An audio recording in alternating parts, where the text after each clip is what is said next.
బీహార్లో పలు అభివృద్ధి కార్యక్రమాలకు శంకుస్థాపనలు ప్రారంభోత్సవం చేశారు ప్రధాని మోదీ. అంతకుముందు ప్రధాని మోదీ రోడ్ షో చేశారు. ఈ రోడ్ షోలో మోదీతో పాటు బీహార్ సీఎం, డిప్యూటీ సీఎంలు పాల్గొన్నారు. అనంతరం గయా, ఢిల్లీ మధ్య అమృత్ భారత్ ఎక్స్ప్రెస్ రైళ్లను జెండా ఊపి ప్రారంభించారు ప్రధాని మోదీ. బీహార్లో NH-31లో 8.15 కిలోమీటర్ల పొడవైన వంతెన ప్రాజెక్టును మోదీ ప్రారంభించారు. గంగా నదిపై 1870 కోట్లతో నిర్మించిన దాదాపు 2 కిలోమీటర్ల పొడవైన 6 లేన్ల వంతెనను లాంచ్ చేశారు. 8 కిలోమీటర్ల మేర ఈ బ్రిడ్జిను నిర్మించారు. ఇక బీహార్లో విద్యుత్ రంగ మౌలిక సదుపాయాలను బలోపేతం చేస్తూ ప్రధానమంత్రి దాదాపు 6,880 కోట్ల విలువైన బక్సర్ థర్మల్ పవర్ ప్లాంట్ను ప్రారంభించారు.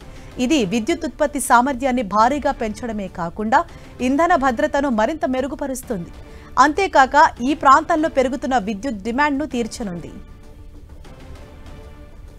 ఇక శంకుస్థాపనలు, ప్రారంభోత్సవాల అనంతరం జరిగిన సభలో మాట్లాడిన ప్రధాని మోదీ కాంగ్రెస్ పై విమర్శలు గుప్పించారు. బీహార్పై కాంగ్రెస్ కు చిన్నచూపు ఉందని ఆరోపించారు.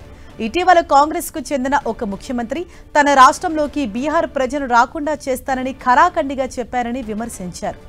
ఇది చాలు, బీహార్ ప్రజలంటే కాంగ్రెస్ వాళ్లకు ఎలాంటి వివక్ష ఉందో అర్థం చేసుకోవచ్చన్నారు. కాంగ్రెస్ నిజ స్వరూపం బీహార్ ప్రజలు తెలుసుకోవాలన్నారు.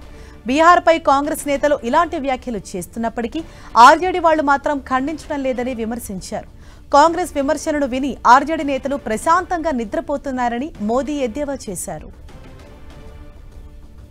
कांग्रेस के एक मुख्यमंत्री ने मंच से कह दिया था कि अपने राज्य में बिहार के लोगों को घुसने नहीं देंगे। बिहार के लोगों से कांग्रेस की इतनी नफरत, बिहार के लोगों के प्रति इतनी घृणा और कोई भूल नहीं सकता। कांग्रेस का बिहार के लोगों के प्रति त्याग, जो दुर्व्यवहार देखने के बाद भी यहां आरजेडी वाले गहरी नींद में सोए पड़े थे,